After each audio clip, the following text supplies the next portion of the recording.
Юу яцгаанда манайхан. Өнөөдөр та нартаа сүүлийн үед Монголын кино урлагийн салбарыг тэр дундаа аимшиг кино сонирхчдыг шуугилаад Агула фильм болон Вүү синемагийн хамтын бүтээл Үхлийн тойрог 2 хэмээх онц сонирхолтой уран бүтээлийн талаар задлан ярьж өгөхөд бэлэн болоод байна. Тус кино баг нь 2024 онд Тайланд улсын томоохон продакшн компаниудтай хамтран Үхлийн тойрог 1 киног бүтээж тус бүтээл нь Монголын хамгийн өндөр үзэлттэй аимшиг киногаар тодорч байсан. Үхлийн тойрог 1 нь одоо хүртэл олон улсын кино театруудаар гарч байгаа бөгөөд Монгол улсад гэхэд 100,000 гаруй тасалбарын борлуулалтын үзэгчдийн таашаалд нийцэж яахын аргагүй Монгол кино урлагийн шилдэг бүтээлүүдийн нэг болсон байдаг. Харин энэ жил тус киноны дараагийн анги болох Үхлийн тойрог 2 уран сайхны кино нь 5 сарын 7-ны өдөр амжилттай нээлттэй хийн үзэгчдийн хүртэл болсон төдийг одоогоор кино театруудад үзэлтээрээ тэргүүлж аимшигын жанрын хорхоотнуудыг байлдан дагуулсаар байна. Ингээд Үхлийн тойрог 2 киногаа үзсэн, үзээгүй, үзэх гэж байгаа хэн бүхэн зориулсан энэхүү контентийг минь тоглон үзээрэй. Мөн манаас үеийг дэмжиж лайк болон subscribe дарахаа бүү мартаарай.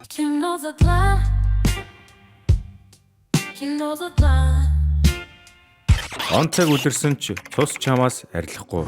1939 он хаалхын гол хүйтэн дайны үе. Монгол зөвлөлтийн нисгчид хилийн зурвсыг хамгаалан эргүүлийн ажиллагаа явагдаж байлаа. Гэтэл энэ үеэр Японы талын онгоц гинт хил нэвтрэн орж ирснээр амьд үүсэн тулаан хөрнөж эхэлдэг. Монгол нисгэгч Жаданба Япон цэргийн онгоцонд хөөгдөн амь тэмцэн зогтож байв. Түүний анд найз Дүгэр нь дайсны талын онгоцыг сөнөөж чадсан ч Жаданба залуу аль хэдийн сумд оногдсон байх ба улмаар хээр тал тосолдоход хүрнэ.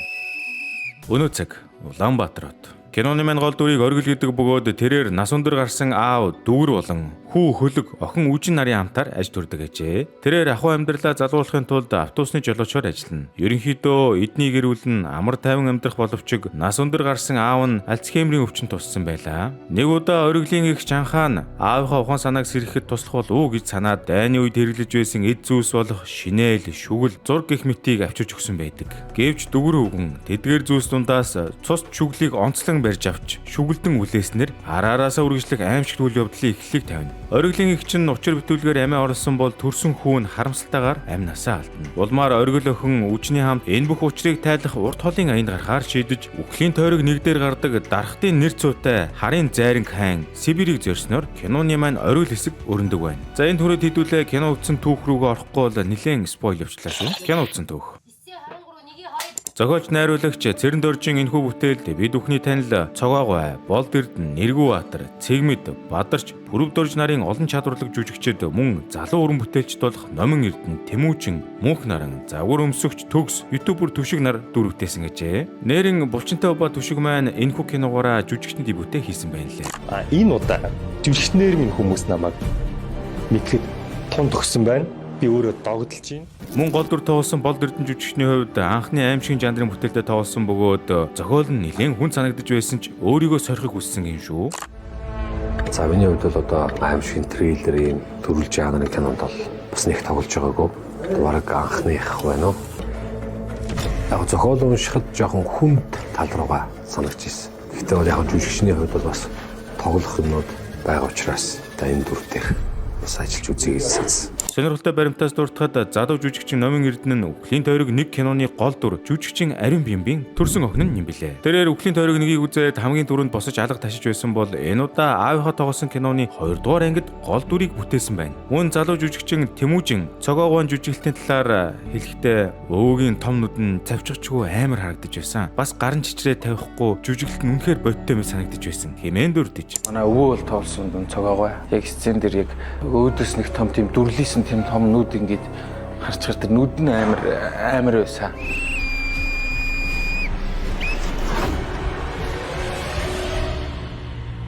Энэ ангийн турш шинэ үйл явдал өрнөхөөс гадна шинэ дүрүүд болон хуучин дүрүүд сонирхолтой байдлаар хослон тоглосноор киног илүү амттай болгосон байна. Загвар өмсөгч Төгсийн хувьд тус киноны 1-р ангид тоглож байсан бөгөөд 2-р ангид нь цоо шин дүр төрх бүрдүүлж сүнс чөтгөр баг тэрийн болж орж ирсэн тэрээр бүтээсэн дүрээсээ өөрөө ч хайж байсан талаараа хожим хуваалцсан байна. Тэгээ нэг юм хүүтэн уур амьсгал бүрдсэн улам ер нь бол чихүүд сүрмээр сценүүд бас нэлээд нэмэгдсэн байна.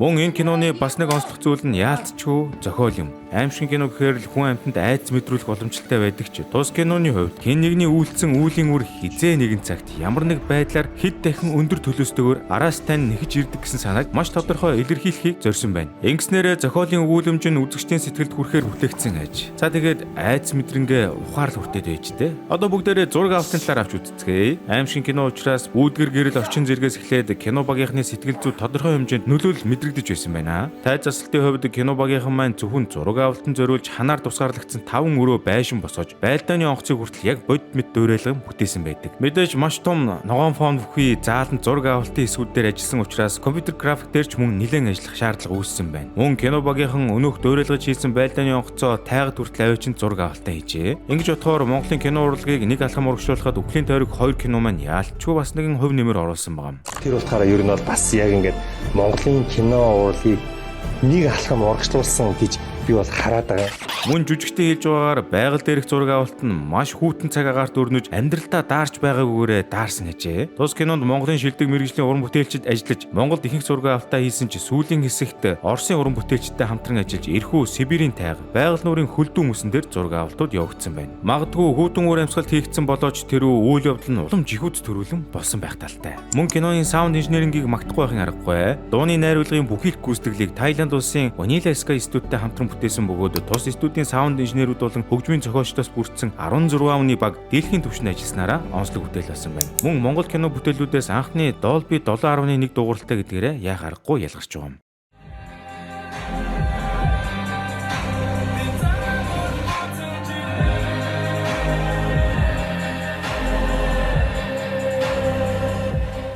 Кино үзсэн хүмүүс энэ бүхнийг боддоор мэдэрсэн гэдэгт нь итгэлтэй байна. За тэгээд олон орны уран бүтээлчдийн нөрөх хөдөлмөрөөр бүтсэн энэхүү шинэхэн Монгол аимшиг кино маань удахгүй бас олон улсын кино театруудад нээлттэй ихээр төлөвлөж гэрээний түвшинд ажлууд яригдж байгаа гинэ. Үхлийн тойрог 2 киног үзсэн үзэгчид тус киног аимшиг киноны төрөлд шинэлэг өнгө аяс авчирсан, нүүр хувиргалт, хийцлэл, зураг авалт, компьютер график хүртэл нь маш бодит мэдрэмж төрүүлсэн гэрэл өнгөний шийдэл, саунд дизайн, хөгжим сонголт, зураачийн ажил гээ техникийн бүх тал дээр маш өндөр түвшинд хийгдсэн. Мөн онгоцоор нисэж байлдаад сүр хүртэл нь тэр хэсгэн зургийг үзэгдэл нь яг л гадаад кино үзэж байгаа юм шиг мэдрэмж төрүүлсэн гэх зэргээр нэлээд өндрөөр үнэлж байгаа жээ. Дээрээс нь сэдвийн зохиолын хувьд өрмөц учраас аимшиг кино үздэг хүмүүс ч гэсэн үдсэндээ харамсахгүй юм дүгнсэн байна. Бүх кино театруудын дэлгэцээр Үхлийн тойрог 2 кино гарч байгаа шүү. Маш гайхамшигтайгаар, маш уран сэтгэлтэйгээр та бүхэнд хүрэх гэж байгаа. За тэгээд эхлээсээ төгсгөл хүртэл айц ухаарлыг хослуулан мэдрүүлэх Үхлийн тойрог 2 кино бол яг одоо бүх кино театруудаар гарч байгаа юм байна. Та бидний хийсэн нүгэл хилэнцгийг үр хөвгтүүд маань ч үе удмаараа үүрч тарчлан зовно гэдгийг нэгэн тухаарсан та цаашид амьдралдаа ямар сонголт хийх вэ? Үрмэн үлдэх хорвоод зөвл амьдрах юмсандаа гэдэг үг зүгээр ч нэг үг биш болтой. За энэ хүртэл бидний задлан гүндэт хүлээн авч үзсэн баярлалаа. Дараагийн дугаар тун утгаар шүү. Газар тэнгэр нэгээ сонсч байна уу? Хариу. Хин сүрэн яасан орой идэж явах юм. Хайцсан бол та. Ахаа, дуулаад ихэд зүгтээ очив. Тэнгэр хоёроос сонсч байна уу?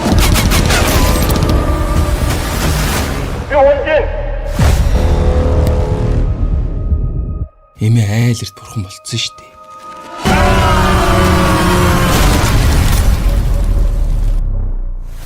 Хаа, би тэтгэлэгтэй тэнцсэн. За ашиггүй. Анхаа гिचэнттэй дуудгаараа заа юу. За миний аав сайн уу? Таныг ээж л гэж бодож байгаа. Ахыг ч ер нь гэрээ янзалсан чинь энэ ээж юм гарч ирээд аавын ухаан санаас сэргэхэд хэрэг болох юм болоо гэж бодоод их чинь аваад ирлээ. Чи шүглээ зүүжээ л да. Дандаа орхицсан байх юм.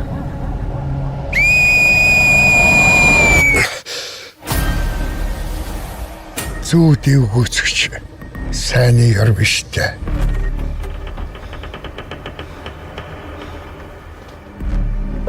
Манай гэр бүлд ямар нэг юм тохиолдод байна. Хөлгөө минийхөө.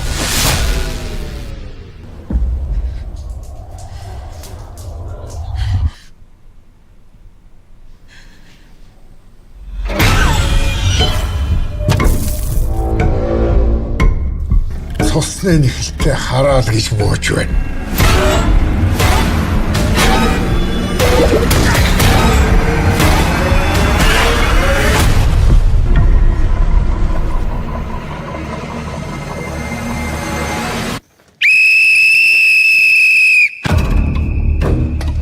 Эхнийхөө хөхөө нэрээ солиод Сибирь явсан. Таны тус надад хэрэгтэй байна.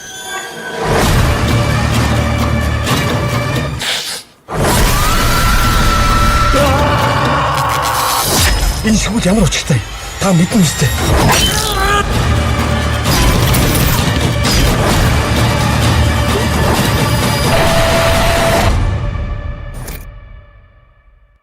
Та хөхөө зарим байна.